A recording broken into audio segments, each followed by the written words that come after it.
this and how science is actually speaking about a different race called I forgot the name. What was that word? Neoticus. Okay.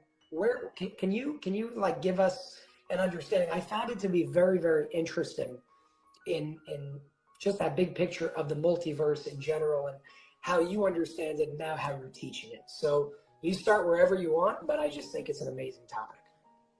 Okay, so according to the new, avenue of science called quantum physics, particularly through the field of unified field, superstring theory, M theory, gravity theory, and of course supersymmetry, which are all different aspects of quantum physics.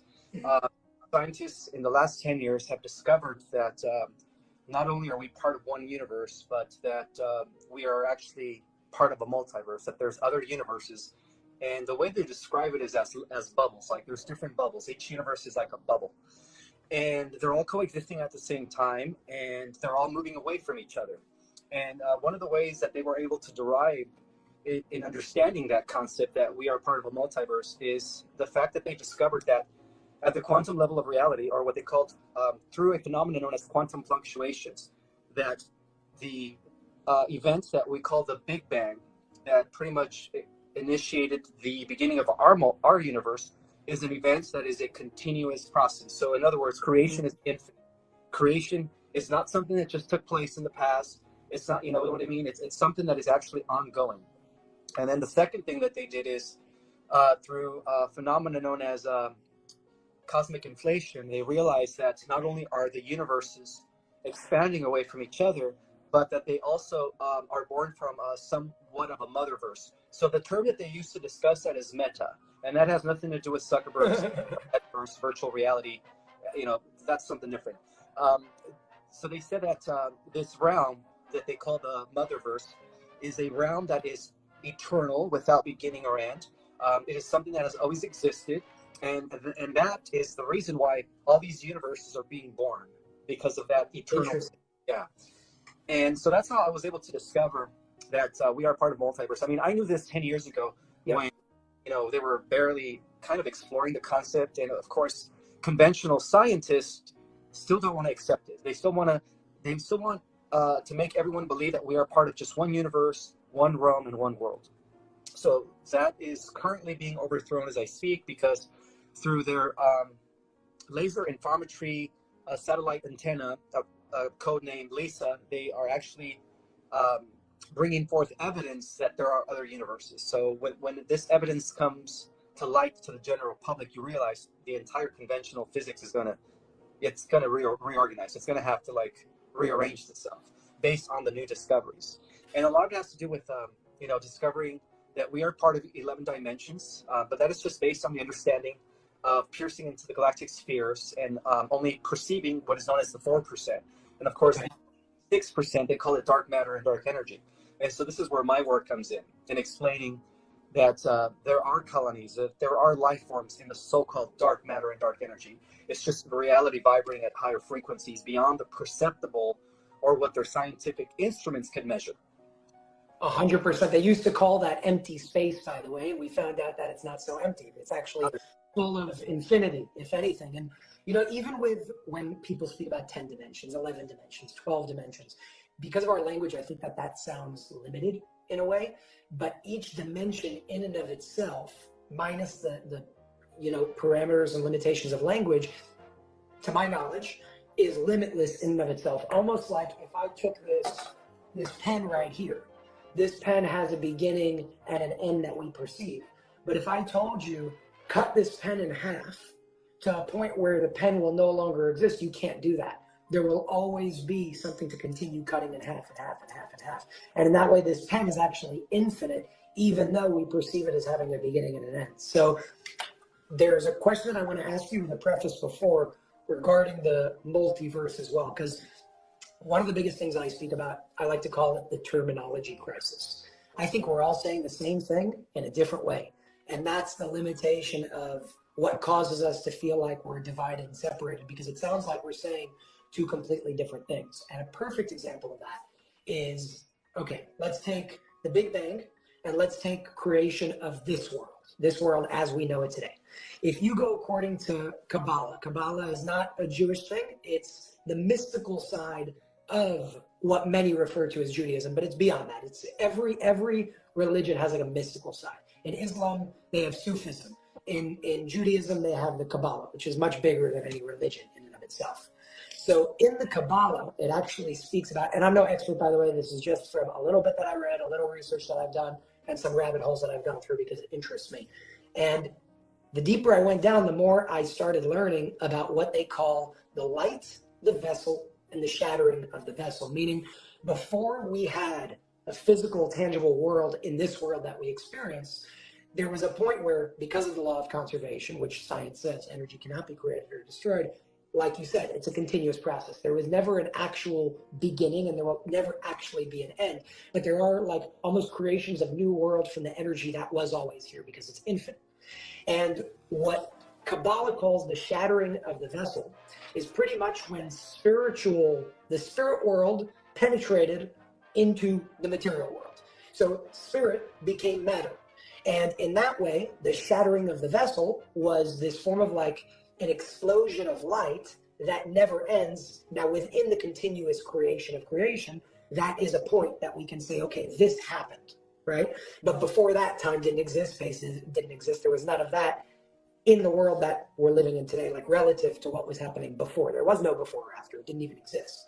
So in that way, when scientists say the Big Bang and Kabbalists, people that study Kabbalah, say the shattering of the vessel, they're saying the same exact thing in completely different words. So that's the terminology crisis. They start like going against each other and say, oh no, you're a heretic, and you're this, and you're that, and you're that. The only difference that I'm seeing between the two is the Big Bang is something that people call random, and the shattering of the vessel is still an explosion, an expansion of light eternally and infinitely, but not in a random way, in a very organized way, because according to that, there is only like divine intelligence that guides everything. So my question for you with that preface is, on one level, I agree with everything you're saying regarding the multiverse. There's many, many, many different worlds within this ongoing process of creation. But would you say that within, like if we dive deeper, deeper, deeper, deeper down, there's something that connects all there is no all because it's forever, but the infinity of multiverses, and that thing is what we can call like the source that is one in that way, yet we still experience it broken up and fragmented because we experience different worlds. What would your stance be on that? Yeah, well, in esoteric literature is known as the manifest. You know, it's when the unmanifest is considered the world or the existence of eternity, right? Okay. Spirit. The manifest is when spirit precipitates into the material realms, and that's another way of explaining it. So, due to the fact that everything is energy, and even in the realms of the manifest, it's energy vibrating at different frequencies, and that's what divides the different dimensional spheres. See, it's all one light spectrum that is just vibrating on different frequencies. So that's what separates dimensions. But to answer your question, what unifies all the different multiverses, despite the infinite number of worlds that exist, it is an underlying field that is connected to that the pre-material realm, to the concept of eternity, that motherverse. See, the motherverse has never had a beginning. So that's where it all starts. You're calling it the motherverse, what I'm trying to explain. Yeah, so the dark matter and the dark energy, which occupies the higher spheres beyond the 11th dimensional galactic spheres that we perceive, is energy that is still all around us. See, most people think that we have to go up to reach the higher spheres of reality into the motherverse, and that is not the case. We are actually in the midst. Dark matter and dark energy is all around us. It's just reality vibrating at different frequencies. And also, the dimensions are not. It's not a location. It's not somewhere out there. The dimensions, they're all coexisting at the same time in the same space. And this is what most scientists are like, this is what mind boggles them. They don't understand how there could be all these dimensions that are occupying the same space at the same time, and how we could, we're like in the middle of it all. But so there is an underlying field that binds and permeates all of the universes, and that is the spirit of the motherverse. The motherverse is infinite. And I understand. Okay. Yeah, I like having these conversations because you break down the terminology, and then we're like, okay, here's the synchronicity, here's the connection. I love this topic. I think this topic has to be spoken about, I mean, everywhere. And one thing you said earlier, which I loved, and I completely agree with it, is the fact that science can only measure with the tools that it's created. So by proxy, we're limited by the level of awareness that created the tools that we have.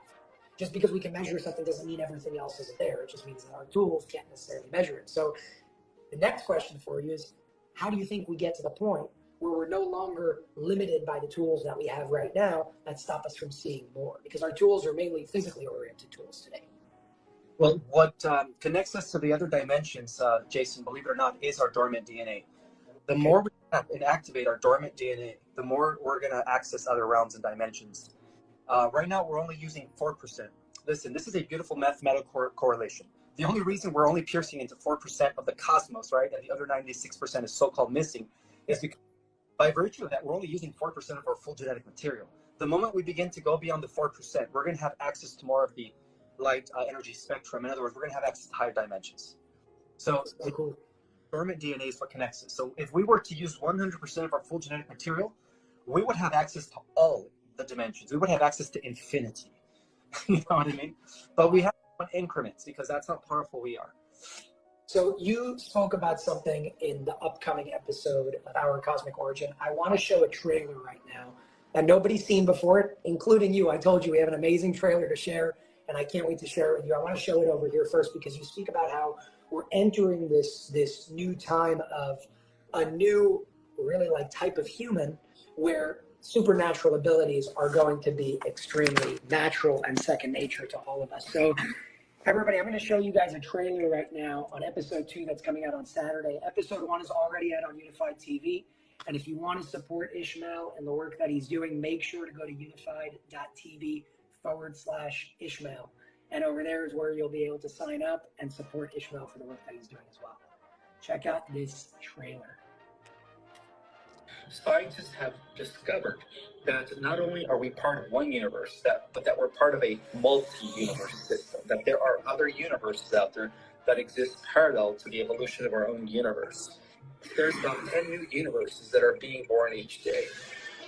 What distinguishes the 5 advanced categories of civilizations is their ability to harness and use power and energy. Let me explain that we are actually multidimensional beings. There are aspects of ourselves that exist in the 5 harmonic universes. At the stellar level of reality, we are mutating, and there is scientific proof for that. In fact, the scientists for the last 20 years have been talking about the emergence of the next stage of human evolution, to the point that they even give it terminology. They call it the rise of Homo neoticus. We are going to witness the rise of humans with supernatural powers. For the first time in cosmic history, our entire universe is ascending due to the events that are now unfolding on this earth. It's exciting. So I'm super excited about that one because of what's actually spoken about there. I've never heard of I keep getting the word wrong, the Homo, what was the second word? Homo neoticus. Homo neoticus? Neoticus. It's spelled N-E-T-I-C as in cat, U-S. Neoticus. Where can we read more about this? Okay, so it's very hard to really dig in this information. I actually, when I first came, when I first discovered that terminology, it was actually about 10 years ago. Okay. About how scientists are now predicting the rise of the next stage of human evolution based on these sudden jumps of human genetics, or these sudden mutations rather that have taken place over and over in prior cycles. And so based on this genetic mutation or this sudden leap in evolution is what they use the word to describe the next stage of human evolution. They said that any day now, and this was 10 years ago, they said within the next decade, we should be witnessing the rise of the next stage of human evolution, and they called it Homo neoticus. And then they said the difference between the Homo neoticus and the Homo sapiens sapiens is that Homo neoticus are going to have abilities that are considered godlike superpowers. You know, they're going to be able to do what we would now consider the impossible. And I strongly believe, Jason, that all these Marvel movies, all these DC movies are actually preparing humanity for what's coming. It's amazing. It's amazing. Do you think that's done super intentionally, or do you think that that's a piece of like directors and producers on a level of the soul that they just feel and they're putting out there in that way, or both? I believe it's a little bit of both, but I also believe that the original writers of Marvel were actually part of secret ultra meetings that took place in the 1950s, and they had access to private information, and they were told not to reveal the information. But what they did is they went ahead and they decided to do it in a non-direct, nonchalant way by writing Marvel comics. In other words, what they were doing is they were planting the seeds. I can tell you one thing for sure. I don't know if I've said this publicly before. I can't say which show it is, but there is. I'm not sure if it's Marvel, but everybody would know the show. There are certain individuals, now when it goes back to TLS and that organization, that their job is to do things like that, where they're doing it intentionally. They're planting certain things about the silver core. They're planting certain things about out-of-body experiences. They're planting certain subliminal messages about, different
more true third-dimensional body. You are infinite intelligence expressing itself currently in human form. And then the second thing you have to do is, after you recognize that, you have to do daily rituals. And by what I mean by doing daily rituals is you have to spend time in nature. Mother Nature is the key to accessing our powers, because we are made out of the same elements, just like ourselves. The Earth is also multidimensional. So you begin to spend time with nature. You begin to synchronize with the elements. You begin to fuse your consciousness with Mother Earth and the entire organic creation. And then the third thing you do, the third step that you do is you use your willpower to invoke your entire consciousness, all aspects of yourselves that are coexisting simultaneously to collapse into a singular and you will it by choice. You know, and the more you do it, the more you're going to see some sort of an integration, and the more you're going to be able to access higher levels of consciousness beyond your human self. I encourage everybody to listen to this. Maybe, what was it, 20, 30 minutes of fun and deep conversation. Listen to this multiple times. You may see things differently, just as much as we do. It's the same exact idea. And as always, Ishmael, it's an honor to work with you. It's a pleasure to work with you. I'm enjoying just this, partnership and collaboration that we're coming to do together, and making knowledge and information more accessible for all parts of the world. So thank you, and thank you for the original series and your energy that you bring to the Unify TV platform. And again, most importantly, you guys, Ishmael, does this 24/7 for us doing this. Check out his series at unify.tv/Ishmael. And we're doing all of the platform listings and this almost every time. We're urging and bringing all of this, whether it's from everything is accessible, right? Even though it's that fragmented whole bunch of different communities, bringing these communities together, a reflection of what's